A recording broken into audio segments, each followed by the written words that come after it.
L'histoire de l'Église du christianisme céleste a récemment pris un nouveau tournant avec l'installation officielle des membres du Conseil supérieur de transition. Fin de la confusion spirituelle et organisationnelle. Priscilla Ichedi, on parle dans On se parle cash de ce jeudi. Bonne écoute.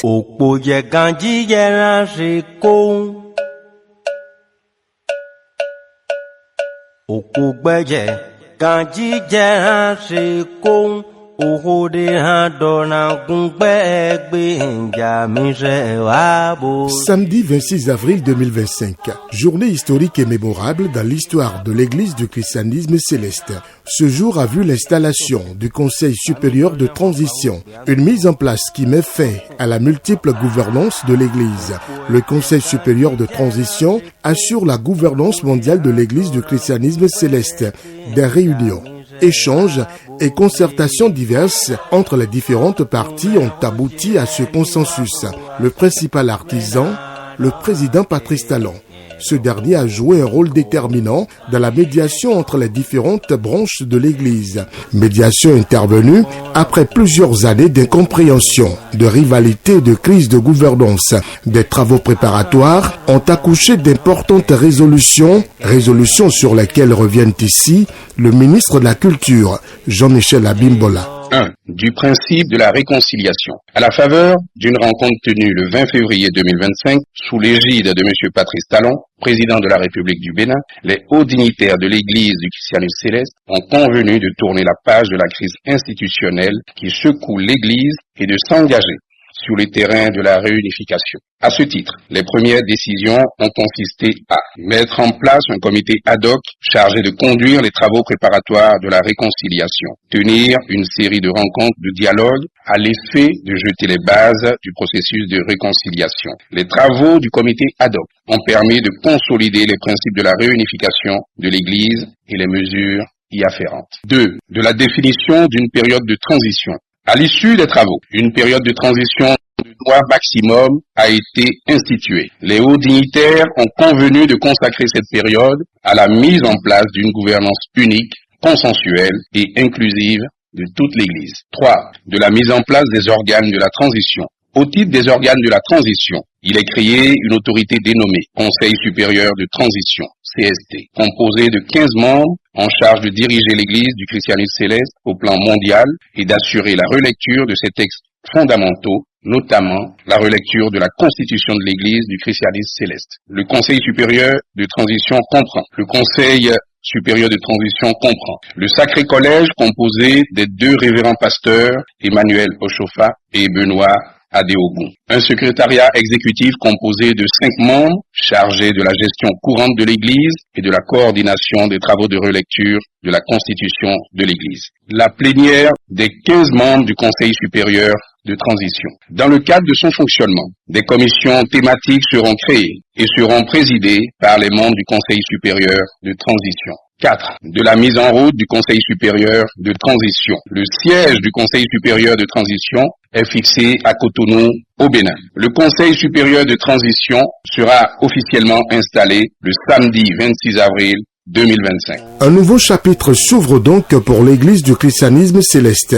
Au Conseil supérieur de transition, fruit d'un processus de réconciliation engagé après plusieurs années de division, siège des représentants de l'ECC. Décision numéro 087/ECC/CDSS/DC/SA/SG portant nomination des représentants de l'Église du christianisme céleste au Bénin au Conseil supérieur de transition. Vu le rôle social, moral et spirituel de l'Église du christianisme céleste, vu la situation de crise institutionnelle que traverse l'Église du christianisme céleste au plan mondial, vu la volonté de l'État béninois de promouvoir la paix et la cohésion sociale, vu la mission de médiation conduite par Monsieur le Président de la République du Bénin, vu le protocole d'accord signé à Cotonou le 26 mars 2025 entre les parties prenantes de l'Église du christianisme céleste, il est décidé ce qui suit. Article 1er. Sont désignés pour siéger au sein du Conseil supérieur de transition les personnalités ci-après. Révérend pasteur Benoît Bennett Akande Adeogou, Monsieur Jean Kokoye, Monsieur Marcelin Zanon, Monsieur Gabriel Soumaro. Article 2.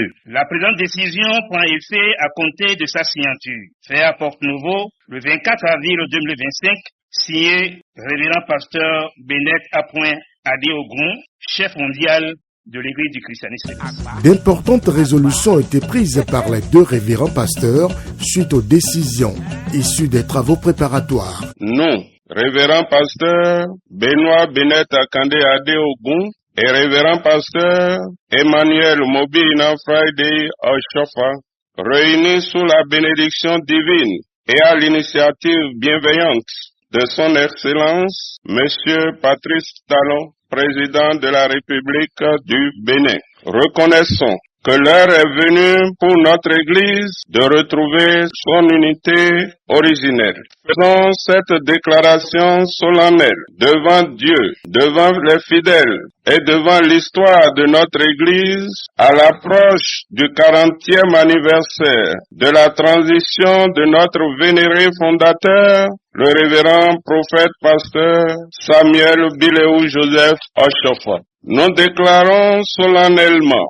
accepter pleinement et sans réserve notre nomination en tant que coprésident du Conseil supérieur de transition pour la réunification de l'Église du christianisme céleste.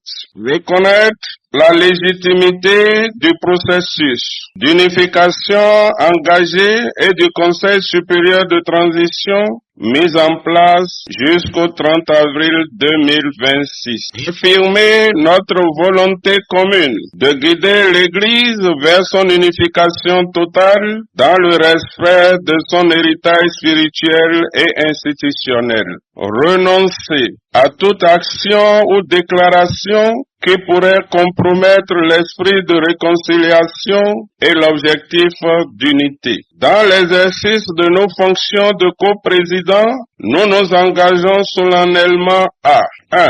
Œuvrer pour la réconciliation sincère de toutes les branches et sensibilités de l'Église. 2. Garantir la transparence et l'équité dans toutes les décisions prises durant cette période transitoire. 3. Préserver l'intégrité de la doctrine et des pratiques spirituelles établies par le fondateur. 4. Faciliter le processus qui conduira au terme de la transition à l'émergence d'une gouvernance unifiée et consensuelle. 5. Promouvoir un esprit de fraternité et de pardon entre tous les fidèles, quelle que soit leur affiliation passée. 6. Veiller à ce que les intérêts spirituels des fidèles priment sur toute considération personnelle ou institutionnelle. Nous exhortons tous les fidèles de l'Église du christianisme céleste au Bénin, au Nigeria et à travers le monde à accueillir avec foi et espérance ce processus d'unification. Soutenir par leur fervente prière et leur engagement ce retour à l'unité voulue par notre fondateur. Participer activement à la guérison des blessures du passé. Se préparer spirituellement aux célébrations du 40e anniversaire du rappel à Dieu du fondateur qui marquera également le couronnement de notre processus d'unification. L'heure a donc sonné pour la paix durable au sein de l'Église du christianisme céleste, pourrait-on dire. Pour le chef de l'État, l'événement honore le Bénin et un sens véritable est désormais donné, selon lui, au mot pardon et paix au sein de l'Église du christianisme céleste. Patrice Talon a pris à l'occasion l'engagement de participer aux travaux devant conduire la transition à son terme. L'événement que nous vivons ensemble aujourd'hui est vraiment historique. Il nous honore et constitue pour nous une source de fierté en ces temps si difficiles que le monde traverse. Ici, nous venons de donner le sens du pardon, de la concorde, le sens. Nous venons de donner un sens au mot pardon. Et par-dessus tout, nous venons de donner un sens au mot paix. C'est un bon signal que nous envoyons au monde entier. La paix entre les hommes, entre les religions, entre les nations, entre les communautés. D'autres choses qui manquent, malheureusement, de plus en plus à notre monde. Que Dieu vous bénisse.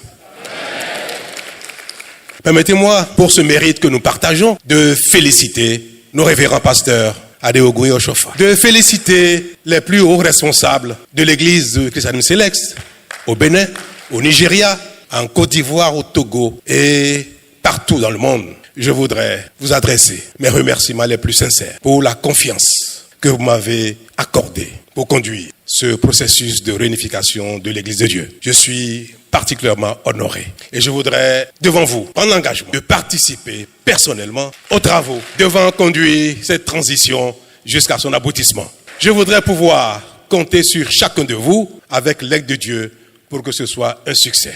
Pour finir, je voudrais exhorter les uns et les autres, chacun ici présent et partout dans le monde, partout où l'Église est implantée, vous exhorter à accompagner cette période de transition de vos prières au quotidien, notamment à l'occasion des cultes du dimanche. Que chaque fois, dans toutes les églises, de maintenant jusqu'à la fin de la transition, il y ait quelques minutes consacrées à la prière pour le succès de la transition. Les membres du Conseil supérieur de transition en auront grandement besoin. Le Saint-Esprit vous assistera, vous accompagnera et vous serez éclairés afin que les travaux de révision de la Constitution, de relecture de la Constitution soient conduits avec foi, abnégation dans l'intérêt supérieur de l'Église du christianisme céleste. L'Église que nous avons la fierté de proclamer partout que le ciel, que Dieu s'est fait grâce à l'Afrique du meilleur de ce qui existe en ces temps modernes. Si cette révélation qu'apportait le prophète Oshofa a été faite sur la terre africaine du Bénin, c'est pas pour rien. Je serai votre complice. Et ensemble, nous tous ensemble, nous aurons le mérite d'avoir œuvré à cette œuvre si belle. Être un artisan de Dieu pour réunifier son Église. J'en suis déjà honoré et je prie le ciel de me donner longue vie pour que j'assiste dans quelques mois, maximum dans un an, à l'installation de nouvelles autorités qui conduiront la destinée de l'Église pour notre gloire, pour la gloire de Dieu.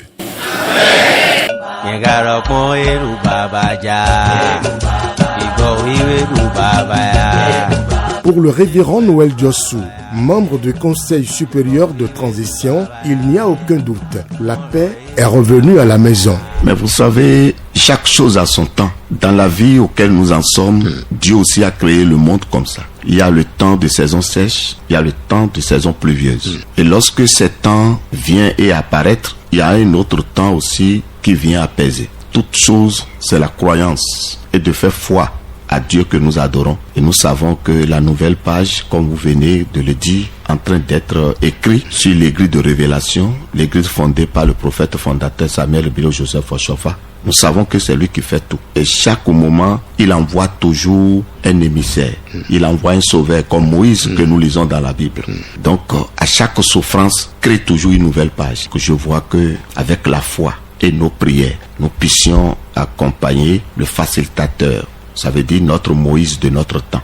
Dieu donné, que nous l'avons surnommé, son excellence le président Talon, que Dieu a envoyé à un moment où la déchirure était grande. Personne n'a plus espoir. D'autres ne saluent pas d'autres, d'autres ne disent pas bonjour, d'autres ne rentrent pas dans la paroisse de l'autre. Mais avec ce que nous avons vécu et ce que nous avons vu le 26 passé, tout le monde était ensemble, rit ensemble, applaudit ensemble et manger ensemble et boire ensemble. Je sais qu'avec la foi, chacun doit prier pour qu'il n'en aura pas de blocage à ce processus. Mais tout dépendra de nos comportements. Et nos comportements d'hier, avec nos comportements d'aujourd'hui, doivent changer pour accompagner ce processus. Les leaders mondiaux, selon le révérend Noël Diossou, promettent travailler à revoir les éléments de langage en vue d'une union véritable au sein de l'Église. Tous nos diocèses dans le monde entier, du Togo, du Ghana, du Nigeria, de la Côte d'Ivoire, du Bénin, du Guinée-Conakry,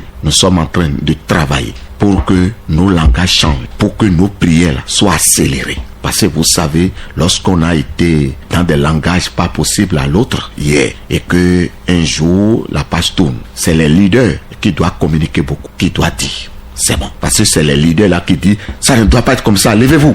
Et tout le monde se lève, comme le capitaine ou le général ou le maréchal. Mais lorsque la guerre commence pas finir, qu'est-ce que le chef l'a dit aux troupes? Désarmez-vous. Nous sommes à un processus que tout le monde regarde maintenant Dieu, implorer Dieu pour que nous finirons. Parce qu'il n'est pas bon d'être toujours queuléré. Il n'est pas bon qu'entre les frères, on se parlait mal. Il n'est pas bon que l'autre fait la moisson. Toi, tu ne peux pas mettre pied là-bas. Vous savez, c'est un mauvais temps que nous avons traversé. Et aujourd'hui, avec la main tendue par le chef de l'État, nous voudrions que les cœurs cessent d'être en colère et que tout le monde apaise, que les troupes aussi suivent les leaders et que le diocèse de la Constitution bleue que je dirige dans le monde suivent les consignes que je les donne et que chacun de nous prie, parce qu'il faut que ça finisse pour que nous nous reposons.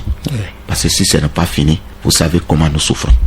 Mais lorsque la guerre termine, je pense que je vais dormir de 18h à 7h du matin. J'invite tout le monde à être à l'écoute. Et pour que nous nous désarmons, nous laissons tout ce qui est de palabre, tout ce qui peut créer la reine, que nous évitons. Et nous attendons, et la direction donnera par le Conseil de sécurité de transition. Et ça facilitera et que nous trouverons un bon résultat. Moi, j'ai la foi. La mission du Conseil supérieur de transition sera réussie, prédit le révérend Noël Diossou. Sa mission, dit-il, est divine. Ce travail, c'est un travail de Dieu. Ce conseil-là de transition, c'est mis au nom de Dieu. Le jour de l'installation, vous avez vu qu'il y a des choristes, vous avez vu tout le monde est en soutane. Ça veut dire que c'est une mission divine. Et lorsqu'il y a une mission divine et la main divine là est sur la mission réussit. Et de deux, c'est à travers nos comportements qui va faciliter. Nos comportements, c'est quoi? Ce que je disais hier à l'autre, je devais réfléchir avant de le parler. Je devrais suivre le consigne qui sortira de ce conseil. Ça doit impliquer à tous les chrétiens célestes dans le monde entier. Donc, lorsque le moment opportun sera là, j'invite tout le monde à être à l'écoute. Et pour que nous nous désarmons, nous laissons tout ce qui est de palabre, tout ce qui peut créer la reine, que nous évitons. Et nous attendons, et la direction donnera par le Conseil de sécurité de transition. Et ça facilitera et que nous trouverons un bon résultat. Moi, j'ai la foi. La paix retrouvée. La page est en train d'être tournée sur les cendres d'une guerre qui n'a que trop duré. Que fera-t-on des cendres de la guerre? Révérend Noël Diossou répond. Le conseil pensera à ça. Il y a toujours des victimes. Vous savez, il n'y a pas une guerre où il n'y a pas de victimes. Mais ceux qui sont morts, ils seront fiers du nouveau médiateur que Dieu vient de nous donner. Moi, j'ai la foi qui va réussir. Et ceux qui sont morts seront fiers dans les tombeaux. Parce que tout ce que chacun a espéré à faire cette guerre, c'est de revenir dans les dogmes. Mais si aujourd'hui, les dogmes et l'ancienne bonne ou la constitution de l'église que le médiateur lui-même avait parlé le 26, que chacun aura l'espoir, que les morts même ne sont pas morts, ils nous écoutent aussi, qui aura aussi l'espoir, qui devient les saints pour accompagner le médiateur, pour accompagner le conseil, à voir un résultat.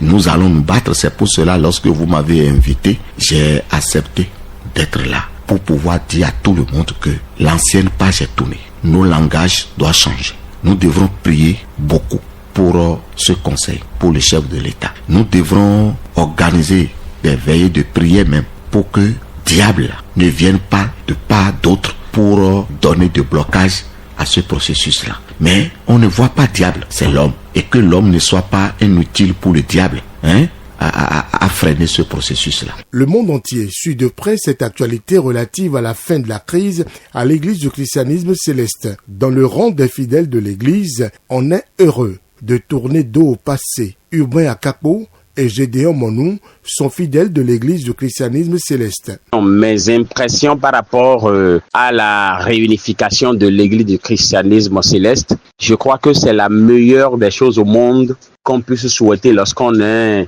fidèle de l'église du christianisme céleste, lorsqu'on est un véritable enfant du Dieu de Papa Oshofa, la meilleure des mondes possibles qu'on puisse donc souhaiter, qu'on puisse donc vouloir, qu'on puisse donc décréter pour son église. C'est donc la réunification, le vivre ensemble, l'amour, la communauté des esprits, la communauté des biens, la communauté des actes et des actions. Et donc, c'est un impératif pour tout chrétien céleste de militer, de s'offrir corps et âme pour qu'il y ait l'union et l'unité. Les leaders n'ont qu'un seul rôle à jouer.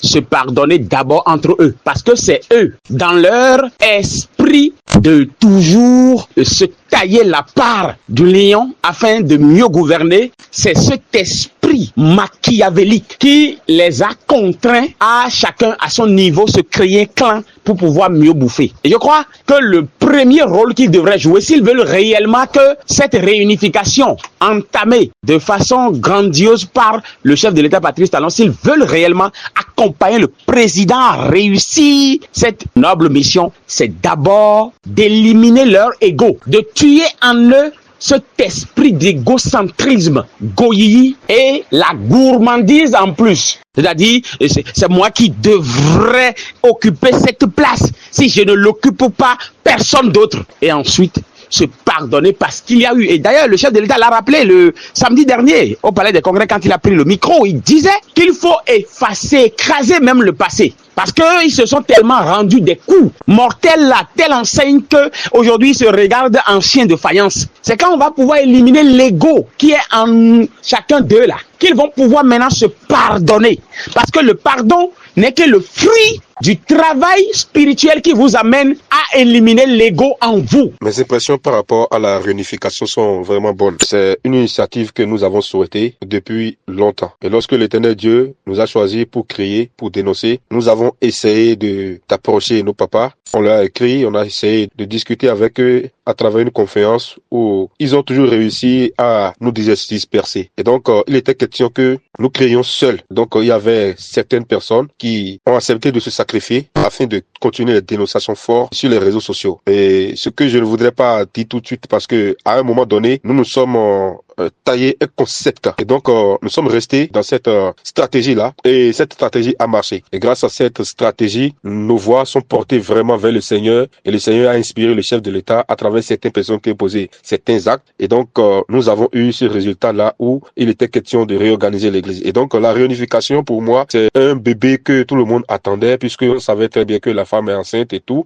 et qu'elle est presque à terme, et qu'il fallait quand même qu'elle accouche. Par rapport à ça, nous sommes très contents. J'ai dit au Monou depuis la Belgique, est très content. Il était question quand même que la fin de la récréation dans l'église du christianisme céleste soit sonnée. Ainsi donc, les leaders de notre église aujourd'hui, à l'étape où nous sommes, s'ils aiment vraiment cette église qui leur est chère, le rôle qu'ils doivent jouer, c'est de prier. Ils doivent jouer le rôle de sage. Prier, organiser des prières. Quand je parle de prière, ils doivent organiser des prières afin d'accompagner, pas afin de détruire, parce qu'il y a bonne prière et mauvaise prière, tel que le chef de l'État l'a demandé, afin d'invoquer le Saint-Esprit, l'accompagnement du Saint-Esprit, l'assistance du Saint-Esprit, pour que ce processus-là vraiment aille vers sa fin et soit réussi. Et donc, c'est ça le rôle qu'ils doivent jouer. Ils ne doivent pas du tout manipuler la jeunesse, donc ils ont le rôle de prier. Du Conseil supérieur de transition, les fidèles de l'Église attendent beaucoup. Urbain Akakpo et Gédéon Monou. Oui, ce conseil installé samedi dernier, je crois c'est le moteur qui va donc pousser l'Église, conduire l'Église pendant 1 an.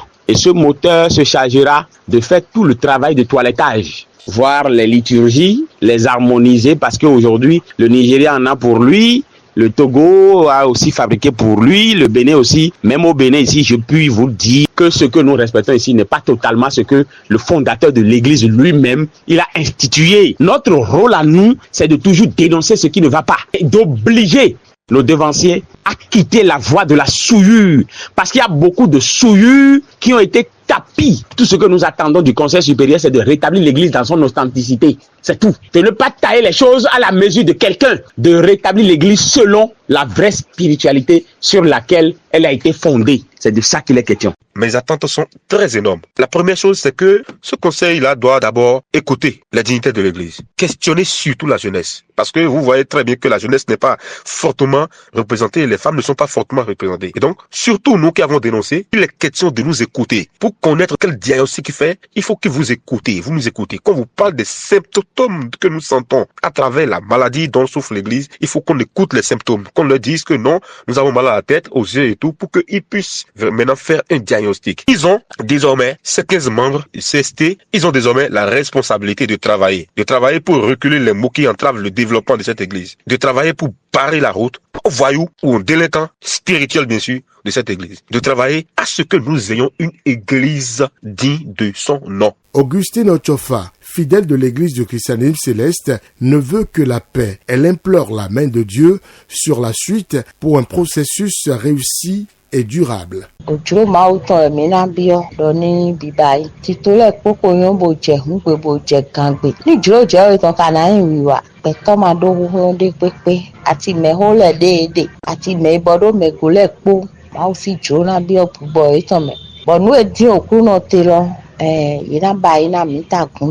Bueno, kulikuli na kwe. Bo mi me kpo na gwa kun wiwe do ai to ton lo bo komo. Bo mi le na je ngbe je kan bi bo mi na du ale akun lo ton to pipe me. Ni pe ma fe bo yen gan do po hu lo chi po. Adavo ma oni wa chuwe ton. Les fidèles à l'avenir espèrent une église, véritable institution forte, créatrice de valeurs, de ralliement collectif aux valeurs, une église fédératrice, dynamique, de socialisation et d'intégration. Urbain Akapo et Gédéon Monou, fidèles de l'église du christianisme céleste. J'espère pour mon église une ECC, une église du christianisme céleste resplendissante. Une église qui véritablement lave le monde de ses péchés. Parce que c'est la mission première. Sortir le monde de sa torpeur. Sortir le monde de son carcan. Sortir le monde entier. Laver le monde. Et comment laver le monde? C'est de montrer la voie divine. La voie divine passe par la spiritualité. Dieu, il n'est pas agent. Dieu, là, il n'est pas orgueil. Dieu, il n'est pas le bon habit ou bien les bons costumes. Dieu, il n'est pas les bonnes chemises. Il n'est pas les bons bombas. Dieu, là, il est d'abord et avant tout spirituel. Et il agit spirituellement dans un monde spirituel où les charnels sont des aveugles et se perdent selon leur volonté, leur envie charnelle, envie mondaine.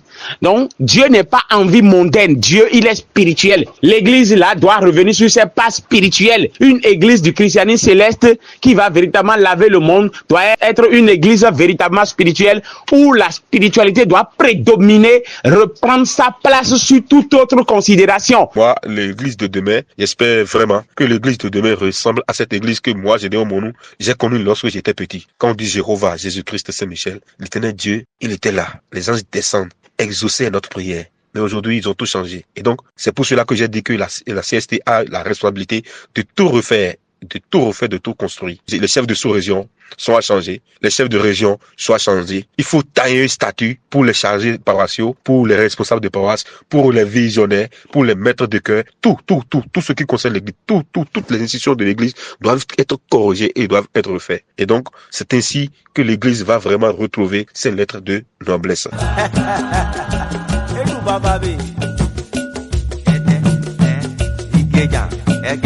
Fondée en 1946 par le prophète Samuel Biléou Joseph Ochofa, l'église du christianisme céleste a connu une expansion internationale, notamment à Porto Novo, à Lagos, au Ghana, à Abidjan, à Paris, aux États-Unis et au Togo. La disparition de son fondateur a plongé l'institution dans une longue crise de gouvernance marquée par des rivalités internes. À la veille de la célébration du 40e anniversaire du décès du fondateur Ochofa, l'église du christianisme céleste s'apprête à recoller les morceaux pour un nouvel élan.